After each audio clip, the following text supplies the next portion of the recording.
Lalong sumikat sa pagiging madungis na si Marimar noong 2007. Alam mo, Pulgoso, gusto ko na makita ang papa. Bago naging glamorosang si Belia Aldama.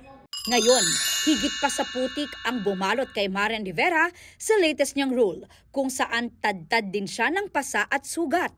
Silip ito sa kanyang look para sa pelikulang Balota, kung saan napasabak siya sa mga stunt. Katunayan, sa mismong shoot ay totoong pasa at sugat ang tinamo niya para bigyang hustisya ang role ng isang gurong bantay sa eleksyon. Sa kabila niyan, na-enjoy ni Marian ang first time na pagbida sa isang Cinemalaya entry na isa sa kanyang bucket list. Wala akong bukang bibig nung ginagawa ko siya kay Dong. Ito yata yung pelikula na hindi ko inisip yung itsura ko kasi ito yung first time kong gampanan na no makeup. May mga wordings na ginagamit ko dito na hindi ko nagagamit sa mga in real life, pati sa, alam mo yun, sa mga soap opera.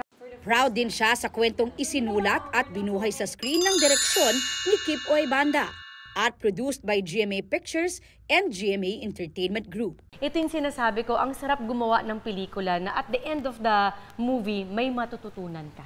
Ipalalabas ito sa 2024 Cinemalaya Independent Film Festival sa August na birthday month ni Marian.